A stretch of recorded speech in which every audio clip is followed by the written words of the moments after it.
Faster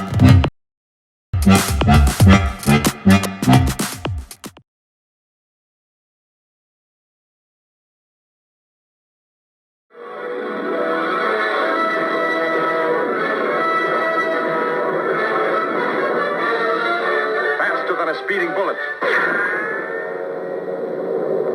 More powerful than a locomotive. Able to leap tall buildings at a single bound. Look, up in the sky. It's a bird. It's a plane. It's Superman. Yes, it's Superman. Strange visitor from another planet who came to Earth with powers and abilities far beyond those of mortal men. Well, welcome back to the channel there, Papa's Posse. Once again, it's time for Papa's Comic Books, coffee, and more. Okay, before we begin, don't forget about that QR code right there. It'll take you to my eBay, my YouTube, and my Instagram page. All the social media you'll ever need. All right, let's see who we have today. Dun, dun, dun. It is Superman, number 420. This book was 75 cents back in 1986. The Man of Steel returns to Smallville to fight a foe he cannot beat. Wake up, Chris, before your dream kills me. Don't miss Dark Knight number 1. Okay, now, this book is called Dreamer of Dreams. It's by Elliot Niggen and Kurt Swan. Also, now don't forget about hitting that QR code there. This book and others are available on my eBay page, Papa's-Comic-Books. Please hit that like button down below. Please hit that subscribe button down below and leave me a comment. Tell me what you thought about it. Okay, without further ado, as they say in the theater, let's get to it. He is not in space. He is not in time. He is in transition. There to be met by those departed who have been closest to him in life and led. Here is the place where immortal souls come when they are finished with their bodies, to the bright shining light that guides the living. He approaches the light approaches him. He thinks over for one last time the life he has led. He decides once more that it was a good one, that he is satisfied with it, even proud of a few things, and ready for whatever comes next. The light shimmers, a form becomes discernible. Hi, hey, this is a great setup here, isn't it? Are you really Superman? I mean, in real life? Why, I'm Chris Parker, Hunt. Pleased to meet you, mister. Superman will do fine. You're not quite what I was expecting, Chris. Hope you don't mind. But I see you brought friends. You should just go on doing whatever it was you were doing, and I'll... Excuse me, Chris, but did you bring them? Oh, I hate when this happens.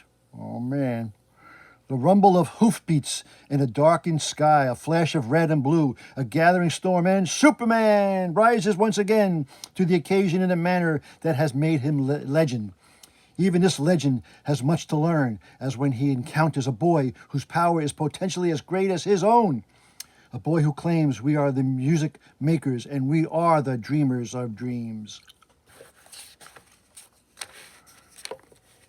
He doesn't know how he got here. He doesn't quite know what's going on or why. But the Man of Steel still knows how to tell the difference between the good guys and the bad guys. Have no idea if these characters are capable of hurting me, but... Oh, and now I know. All the more reason for me to stop them. The nasty with the sword looks like he's getting rescued by his mount, which is something I've got to do now for my family and... Oh, no. Caught on the lance, I can't fly off of it. It seems that my powers are functioning or not with the rhyme or reason or no logic. What is going on? But even if my powers fail, my strength of will is still intact. Got it. And the endomorph seems too amused with the proceedings to bother to stop me. Let's see. Flying doesn't work, but I can still snap this lance like a toothpick. Makes loads of sense now if the key is strength or will, and I will myself to be able to fly and overtake these uglies. Yes! And when he gets there, Courage, young man. Yes, sir, Mr. Jor-El. What then? Kaboom! Wow. What was that? Good thing my dreams don't get broadcast to the public. People would worry about. Hey, where am I? This isn't my apartment. It's... Slow down, Kal-El, before you say something stupid for someone else to hear. The Gazette. That's right. I'm in Smallville at Wayne Kling's house. These trips back home get me so wound down sometimes that I get almost as much sleep as normal people and wake up just as disoriented. Retired Police Chief Douglas Parker chairs Chamber of Commerce. Soon as dawn pokes rosy fingers over the horizon, best night's sleep I've had in a while, or at least the longest. But I better think about what to say to Wayne's class this morning. Old friends, is there anything like them? It's been a long time since Clark Kent woke to the smells of country breakfast. Ah, the dreamer awakes. Want some flapjacks, Clark? That was quite a bellow you gave out with last night, old man. You all right? I'm just fine. Bring on the goodies. See, Billy, I told you Mr. Kent was like you. Eats until Christmas and doesn't put on an ounce. I get a lot of exercise. My buddy Wayne Kling and his family stayed in Smallville, and he teaches social studies at our high schools. Something I often wish I had done. Would have made life a lot less complicated, that's for sure. Soon as the pair walks together through the village, did I tell you your housing development is on land that used to be my folks' old farm? Uh-huh. Only every time I've talked to you since we moved in. Look, over there. That was where they corralled my old pony Rainbow. And Lana and I used to play post office down there. And that's where Pa and I built the corn crib. Got some affection for the old place, do you, Clark? Maybe I'd like it better, too, if I went off to the big city for a while. Soon Clark finds himself in a familiar place with a few changes. I could swear these desks have shrunk with age. Someone I've known since I was quite a bit younger than anyone in this class, an ace newspaper man for the Daily Planet in the metropolis, an old friend, Clark Kent. Real old, huh, Mr. Kling? Excuse me? Seemed to be a little stuck for a second. Same old Clark. The floor is yours, Mr. Kent. I thought I'd say something about journalism and the missile problem in classrooms these days. Oh, sorry, Mr. Kent. I was aiming for the mustard head over there. Sorry, I got in what on earth is that boy doing sitting there? It couldn't possibly be the kid from my dream last night. But I'd never seen him before in my life. Clark stumbles and fumbles his way through the 50-minute period until... Thanks a lot, Clark. They liked you, I can tell. You mean they looked up from their target practice once in a while? I do this every day, Clark. You should get combat pay. It isn't the same Smallville here. Hi, I remember. Have to find an excuse, too.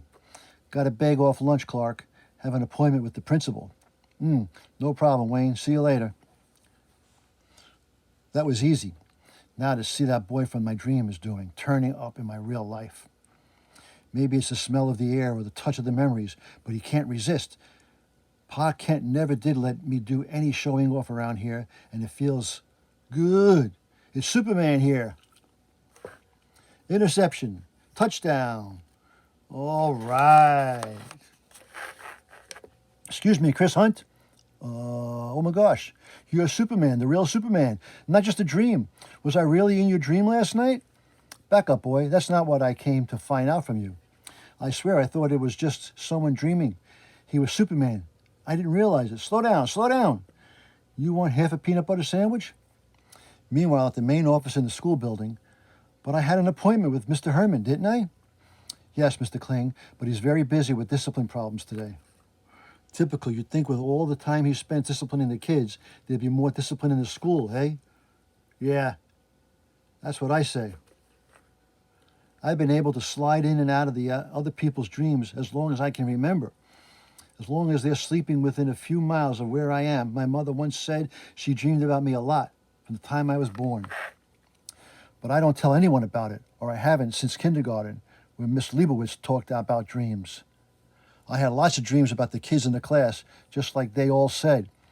Who tells us about them? Chris. Well, in Wanda's dream about fighting the dragon, I fell under its feet before she stabbed it. And I watched Allison fly on her broom, and Jerry in his superhero suit snatched me up from an earthquake. And all the kids looked at you funny. I know that feeling. So it's my secret, and that's my story. And now I want to know something from you, Superman.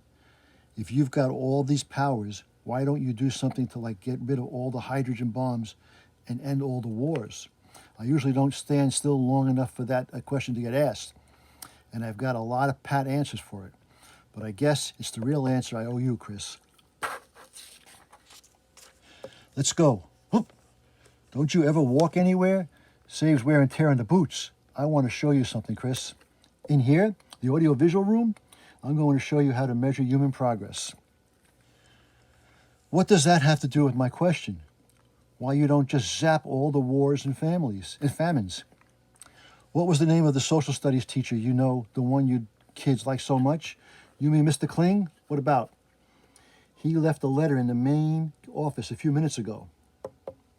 And there it is, in the process of getting lost in the shuffle. Hey, how did you do that? The AV department put this setup together last year with federal grant, which unfortunately did not include hiring anyone to teach the students how to use it. Typical. Now, I don't go around reading other people's mail, but from what Mr. Kling's friends tell me, it seems that letter is probably a resignation from the faculty. He thinks he's burned out. What do you think of that, Chris? Why, he's the best teacher in the school. Everybody knows that. It seems Mr. Kling doesn't know it, and nobody lets him know it. Remember what I said about human progress? This is how you measure it. By the 16th of an inch, and I don't understand what. What I mean is that solving Mr. Kling's problem is like solving a war. I can put a stop to the fighting, but that doesn't do anything about the cause of the war. Just as you can let that resignation fall into the trash, even though that doesn't fix up the reason Mr. Kling is leaving. Or keep him from simply writing another one. That's the 1-minute bell. I have to get to class. That doesn't solve our problem about Mr. Kling. I'll take care of Mr. Kling's. You just watch me, Superman. So tell me, Clark, how's the job market in the newspaper business? Dismal, the way it's always been. It's lots easier finding a teaching job, Wayne. Not surprising, not many of yo-yos will take a job that involves inexpensive skills, lousy conditions, and no pay. It's only Jenny's law practice that covers the mortgage. Take a whack, Clark. No, give me that maul. Paul Bunyan pleading cases isn't the only way I can pull my weight. The sun still makes spectacular entrances and exits here in Smallville, you know. Which is why I watch it set every chance I get. Even that fades after a while, old Clark. A guy gets itchy living here. Wonder what's more likely to keep me awake than trigonometry? Have to stay up at least until I'm sure Mr. Kling's gone to sleep. This is like an old frontier town caught in a foreign century. Gotta go where the action is before lights out, Chris. It's getting late. Yeah, Mom, soon as I finish this homework. May as well deliver her husband to Jenny personally before I check up on Chris across town. Stay up just a while more. Hey, hero, haven't you got a job to do? Am I dreaming yet? Don't you know I'm a growing boy who needs his sleep? Sleep is not for someone who's not a whole 16th of an inch of human progress to see tonight. I'll do it. Just let me get my head on straight. He'll be all right, even if he does talk funny. What's this? Chris Parker Hunt. I didn't even make the connection, but this is the grandson of Police Chief Parker, one of Kent's best friends. Well, if his pedigree is any indication at all, I should probably have enough confidence in Chris to get myself a good sleep tonight. Night's shroud has enveloped Smallville, but it is another lighter mist that this hour fills dozens of dreaming minds, like an old frontier town. Caught in a foreign century, I've got to go where the action is. What am I doing here? In someone else's dream? Hey, partner, draw. Wait, you two aren't enemies. You've got to work together against them. Them? Them? Oh, my Lord. We're being attacked by the fourth period American history class. What's going on here? Is there nothing we can do? I'm Superman. There's a lot I can do. I'll grab these youngsters up by the... What? They avoided me, dodged me, so I only touched them. And those I touched are turning into monsters. Ugly, slavering. Enough of this. For you, Jennifer. Let me shield you as we work through this mob before they all decide what it is they want. Gonna get you where it hurts, you Mr. Kling. Gonna get you where... Think so? Freak? Oh, clumsy. Oof. Boy, he dresses funny. What should we do with this toy of our sister sent us? What we do with all our toys. Break it! Gotcha! No! Behave yourself. Huh? I'm terribly sorry, Mr. and Mrs. Kling, for any trouble I caused you. That's nice. What can I do now? Anything you want, Mr. Kling. After all, it's your dream. Only you can transform these little monsters into citizens to be proud of your... I know, I'm a teacher. A teacher. I'm a teacher who's going to be late for school. Wayne, I had a strangest dream about us. No time for dreams, Jenny. We've got a life to live.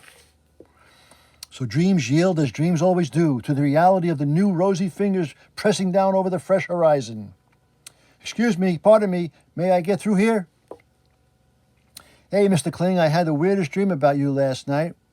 I had a pretty weird one you were in, too.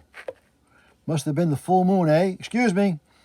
Mrs. Carling, have you already given my Mr. Herman that letter I left here yesterday? Letter? Oh, yes, I must have, but then again, I don't think I did. After all, did you want to change it for some reason? I'd like it back if it isn't too much trouble. I'm certain I'll find it, Mr. Kling, sooner or later. I'll be holding my breath, Miss Carling. Typical, thank heavens. And later that morning, out in the hall, crisis. Yes, you, in the hall, now. May I leave the room, Mr. Kling? As long as you leave it the way you found it. Go ahead, Chris. I call it super ventriloquism, Chris. Neat trick, yes. Superman, I'm awake this time, right? I brought something for you. And let me tell you, it took a lot of coal to make a chunk of diamond like that. For me, it's terrific. I think my heroing days are over, though. Pulling all those kids into one dream about fried my brains. Listen, son, it's not the powers that make the hero, but the hero that makes the power. It took me a long time to learn that. Now get back to class before someone sees me here. We both got work to do. The end. The last days of the JSA. Oh, no. Okay, well, that was Superman, number 420, 75 cents, back in 1986. The story was Dreamers of Dreams. Don't forget about that QR code right there. You hit that QR code to take you to all my social media, my eBay, my Instagram, and my YouTube channel. Also, please hit that like button down below. Please hit that subscribe button down below and leave me a comment. Tell me what you thought about it, okay? All righty. And as Papa, Chris, Superman, and Mr. Kling always say, that was easy. Until next time, Papa is out.